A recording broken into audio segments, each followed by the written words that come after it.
Here's Dan Shapiro to help you find your edge, master your process, and own your future. Hey guys, good morning everybody. Welcome to another edition of the AxesATrader.com weekend update show. Hope everybody is doing well. It is Saturday. It's around lunchtime. So obviously after I record this video, just like on cue, there's going to be a million different headlines and there's going to be a lot of moving parts come by the time the Monday open, which is kind of annoying. It's like you record the video, you have your thoughts, and then everything becomes moot, or things become so exaggerated that you can't even react to the price action. But for now, we're going to use face value. We're going to use data as our points of reference, and we'll try to kind of get your, well, on my point of view, and hopefully you guys will be pointed again in the right direction. All I ask is, guys, if you like what you see, you like the content, share, like on the video, and hopefully, again, I will continue to do my best to point you in the right direction. So again, let's go back, right? Let's go back. And again, it's very, very important for all you guys who've been watching these videos for years and years and years, or just in the last couple of months. You kind of know everything we've been talking about is playing out, is because technical analysis matters. Okay, our opinions don't matter. I am not smart. I've always thought of myself as the king of the idiots. I'm not in the guessing business. I am in the collection of data business. And this sell-off, again, did not start when the first missile was fired. This sell-off started in the week of December. You started seeing semiconductors. You started seeing other technology mega cap beta names start to sell. They started to disconnect from the market. And where it really started to get sell bias is once we lost the 50-day moving average on February the 2nd.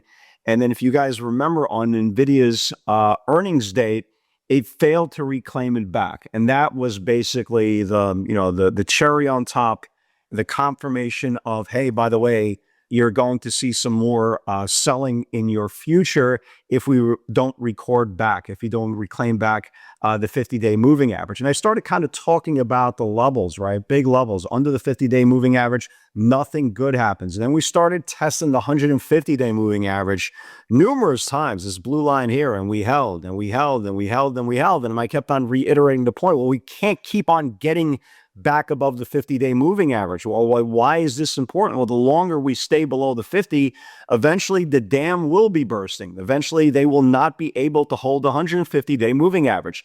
And that's when we started seeing all these headlines, right? Iran, oil moving up, right? Oil is up, guys, touching an intraday high of 101. I think it was on Friday. It's up 40% just in the month, right? And that's really, really insane. I filled up my wife's truck. I'm in New Jersey. I think I paid like $4 and change this morning. I know some parts of the country are lower, some parts of the country are higher, which is, again, which is going to be a problem for a lot of consumers. But the point is, eventually, this started bringing up to bigger levels. And again, 50-day moving average is absolutely huge. I refer to it as the birth of the trend. But the 200-day moving average, and again, if you've been watching this video over and over and over again, guys, we don't want to get below the 200. If you thought the 50-day moving average was a problem, it's a day at the beach if we start getting below the 200-day. And we lost the 200-day moving average right here, right on March the 19th.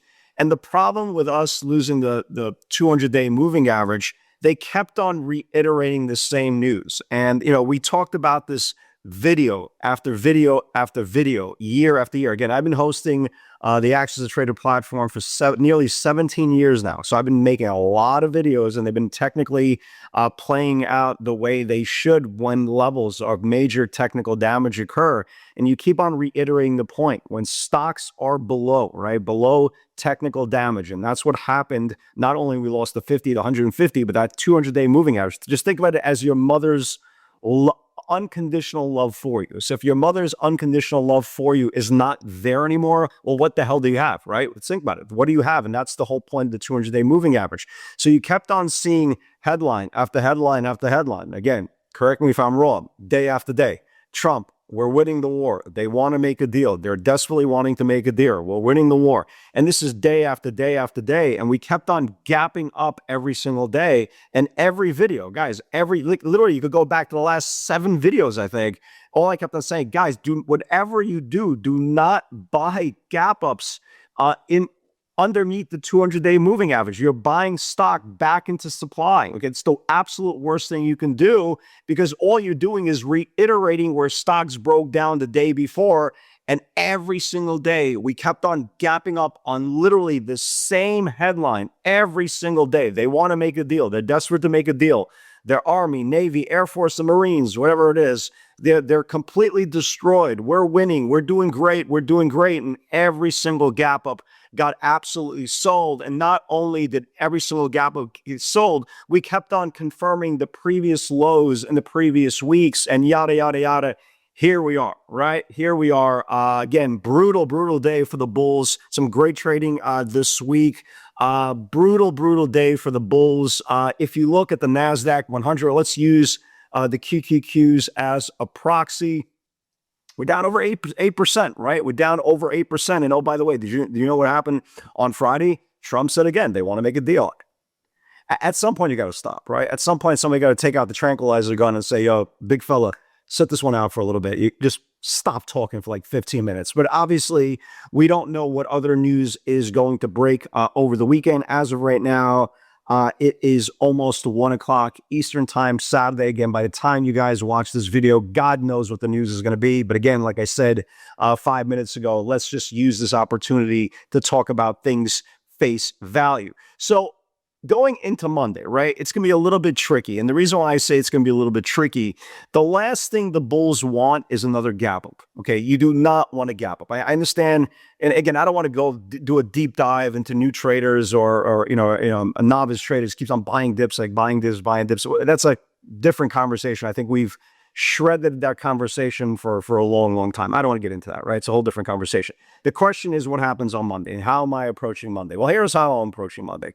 The last thing the bulls want to do come Monday is have a gap up. Okay, that gap up will get sold instantly because, again, it's the same reason for the last 28,000 videos I've made. You do not buy in any circumstances a gap up on any news because, again, you will be buying into supply. So the probability that if we do gap up, and again, there's always a possibility that something comes out with such great news that, hey, by the way, if Trump comes out and say, hey, the war is over, everything I'm saying right now goes out the window. But for the point of conversation, if there's just more additional reiterating the same thing, we're doing great, they want to make a deal, blah, blah, blah, blah, blah, right? That headline, if we gap up, will probably get sold. Okay, let's just be honest. It's been happening now for the last 7 to 8 days. Why is Monday any different?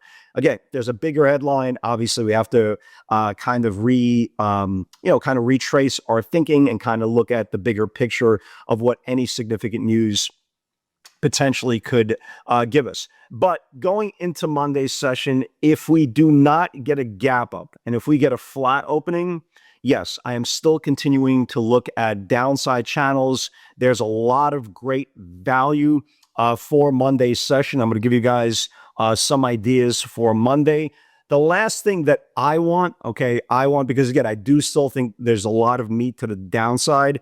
The last thing I want to see, if you have, I'm 100% sell bias for obvious reasons, is a gap down of 2%. If we gap down like 1-2%, obviously I don't want to short anything, and I will be looking for any type of capitulation, right? Capitulation for potential 10 o'clock, latest by 11 o'clock reversal, right? That's like the best case scenario on the bull case, because again, the last thing you want to see is a gap up. The gap up is going to get faded. So if there is going to be any potential or any chance of any type of reversal, the NASDAQ 100 has to be down 200-300 points at the open. It has to be, because again, you need to get the retail investor in the mindset of throw the baby out with the bathwater. I don't want to be long any stocks. This is absolutely insane. I hate this market. All I want to do is go to sleep at night. I'm starting to drink and starting to develop that heroin habit that everybody keeps on talking about. So that's what you need for a potential reversal. If you do not get that potential reversal in the first 2 hours of the day, after that 1-2% gap down, that we're going to have still lower prices because the market will still not be finished selling it off. Even if we do, keep this in mind, this is very, very important. Even if we do get some sort of reversal, after a 1-2% opening, it doesn't mean that's the bottom, guys. It doesn't mean that's the bottom. Bottoms are not made. Bottoms are not made in one day. You're going to need to see a full range-bound scenario of at least a week, week and a half of the market kind of shaking off bad news. Okay, so that doesn't happen on one day. One day you could capture a move and you could get long in the previous channel low. That's fine from the trading aspect, but bottoms are not made. Even if that happens, bottoms are not made on one day. So just keep this in mind. Another thing you have to keep in mind, this is very, very important. You hear a lot of people talking about the market's oversold, the market's oversold. I'm going to show you something, right? I'm going to show you something. I'm going to show you something. I'm going to show you something. You make up your mind if the market's oversold. Again, I'm talking from the trading aspect, not from the investors. Okay. So here you go. This is a chart, right? This is a chart of the QQQs. Does this look like an oversold chart to you? Right? Maybe short term, right? Maybe short term. But does this look like an oversold chart? This looks like a chart to me that, hey, it had a massive, massive run. Right? This was, for example, Tesla, right? The way I look at it is, hey, it had a big, massive run, and now it just needs to back test certain levels. Right now, if you look at the monthly view of the QQQs, again, look at this, look at the massive move we've had. We've been up 30% plus for the last couple of years. You're telling me we're down 8% now. You're really trying to convince yourself that we can't go lower. It's impossible, right? It's absolutely impossible. We can't go lower. Well, this is the monthly chart is telling you can. You've taken out multiple months of distribution. You had multiple months of buying, all taken out, and your next measure potential just on the monthly view. Again, we're talking data, folks. If you're a brand new watcher to this channel, I'm not a bear. I love a bull market as much as everybody, but I'm really, really pretty good at a digestion sell-off type of cycle because there is so much opportunity of the old adage, elevator up, whatever the hell, what is it, stairs up, elevator down? I butcher things. I'm a little older than most people, right? So if you look at the monthly view, you do have room all the way back down to 545 on the QQQs on this interval. Will they get there? Will they won't get there? Again, I don't care. I don't know.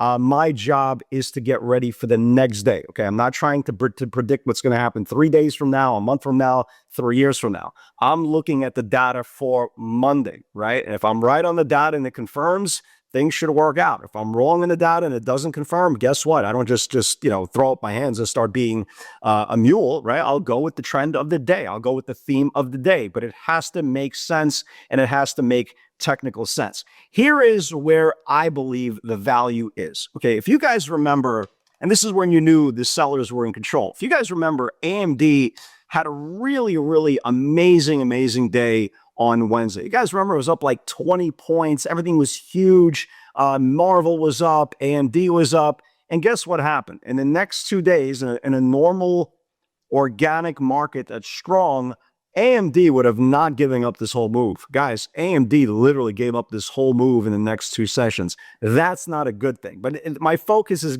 not on AMD. My focus is on the bigger picture within that group. And that leads us to the semiconductors, right? So the semis have been on a great run. They've been traditionally the leaders of the market for the last X amount of bull markets.